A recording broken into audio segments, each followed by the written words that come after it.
Bismillahirrahmanirrahim. Assalamualaikum warahmatullahi wabarakatuh. Alhamdulillahirabbil alamin. Wa bihi nasta'in ala umuri dunya waddin. Wassalatu wassalamu ala asyrafil anbiya'i wal mursalin. Pemirsa sahib, a'azanillahu wa iyyakum. Kembali bertemu dengan ana Agus Ma'mun. Kembali kita akan meneruskan apa yang sudah kita mulai. Di pertemuan sebelumnya kita sudah menjelaskan tentang ciri-ciri isim, tentang ciri-ciri isim. Di antaranya adalah, coba para pemirsa bisa diulangi. Di antara ciri isim, untuk kita mengetahui itu isim atau bukan, yang pertama adalah dengan mengetahui maknanya. Makna yang jika ada kalimah Arabiyah, maknanya adalah nama orang, nama hewan, nama benda, atau kata sifat, maka itu adalah isim. Permasalahannya kalau kita tidak mengetahui maknanya, maka kita ketahui ciri-cirinya. Ciri-cirinya kemarin sudah kita sebutkan. Yang pertama adalah ada didahului oleh al. Didahului oleh al. Yang kedua, diakhiri dengan tanwin. Diakhiri dengan tanwin. Kemudian yang ketiga, didahului dengan huruf jar. Didahului dengan huruf jar. Kalau ada Arabiyah, kalimat Arabiyah, kemudian dimulai dengan al, pastikan itu adalah isim. Diakhiri dengan tanwin, pastikan itu adalah isim. Kemudian dimulai dengan atau didahului dengan huruf jar. Setelah huruf jar, maka pastikan setelah itu adalah isim. Huruf jar kemarin apa saja? Nah, terangkum dengan kalimat bila, kalian, mimpi, ala, dan rubah. Mimpi, lala, dan rubah. Ini bi, ila, ka, li, an, min, fi, ala, rubah. Setelah huruf-huruf ini, yang huruf ini disebut dengan huruf jar, maka itu adalah isim. Maka itulah isim. Sebagian ahli nahwu ada juga yang menambahkannya, ada juga yang menambahkan dengan ciri yang lain. Kita masih meneruskan alamat al-isim.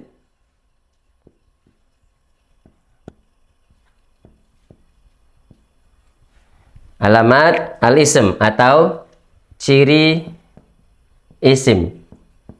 Kita masih lanjutkan. Berarti yang keempat, ciri isim yang keempat adalah diakhiri dengan, diantaranya diakhiri dengan ta marbutah. Diakhiri dengan ta marbutah. Kalau Anda dapati kalimah Arabiyah akhirnya kok huruf ta marbutah, maka itu bagian dari ciri isim. Contoh, misalnya sabura. Contoh misalnya saburatun. Saburatun. Di sini akhirnya adalah huruf ta marbutah. Maka kebanyakannya huruf yang diakhiri dengan ta marbutah itu menunjukkan isim. Itu untuk menunjukkan isim. Kemudian ciri yang kelima, di antara ciri-ciri isim adalah didahului dengan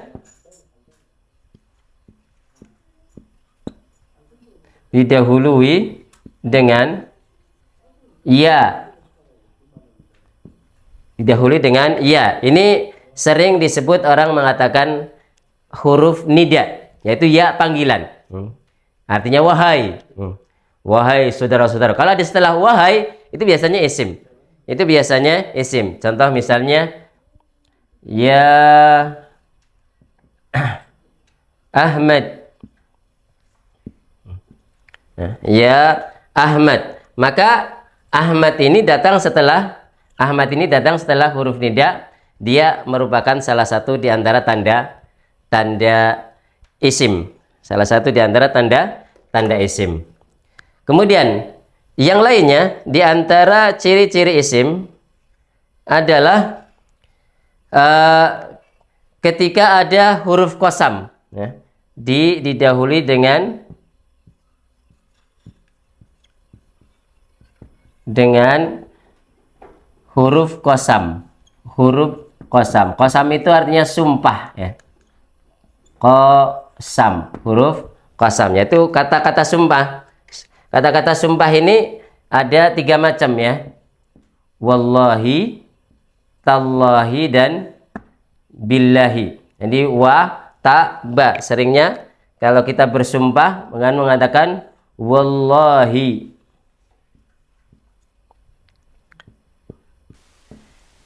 Nah, wawu di sini adalah wawu qasam. Ini disebut dengan namanya wawu qasam, yang artinya demi. Demi yang artinya sumpah ya. Jadi wallahi artinya demi Allah. Karena ada demi yang bukan sumpah ya. Misalnya demikian, nah itu bukan sumpah. Maka setelah itu kan nggak kasrah ya. Tapi kalau ada wallahi itu artinya demi Allah. Ini berarti Allah adalah isim.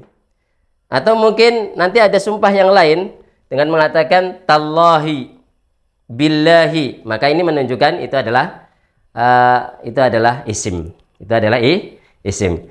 Jadi bisa kita simpulkan, kalau Anda para pemirsa sekalian mendapatkan alamat-alamat ini, maka pastikan setelahnya adalah isim. Pastikan setelahnya ada isim. Ada alnya, ada tanwinnya, didahului dengan huruf-huruf jar. Huruf-huruf jar yakni bi, wa, bil, ka, ila, min, dan sebagainya. Seperti misalnya ila al-bait. Ila al-bait, maka bait adalah isim.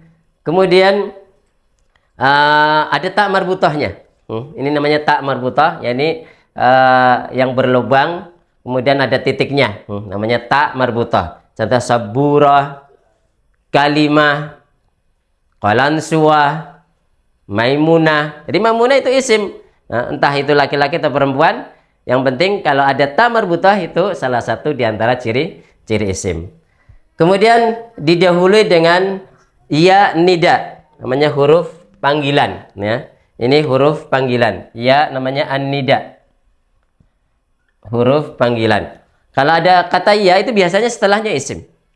Biasanya setelahnya adalah isim. Misalnya ya ayyuhalladzina amanu, berarti ayyu itu adalah isim karena setelah ya. Setelah ya. Ya Sulaiman. Atau misalnya ya Adam, madza taf'al? Wahai Adam, maksud setelah wahai, setelah ya itu berarti isim. Berarti Adam itu adalah isim. Adam adalah isim. Muhammad adalah isim karena biasanya setelah panggilan. Dan kemudian yang keenam, di antara ciri isim itu didahului dengan wawu atau ta atau pa, ba yang merupakan huruf qasam. Huruf qasam itu huruf sumpah, artinya demi.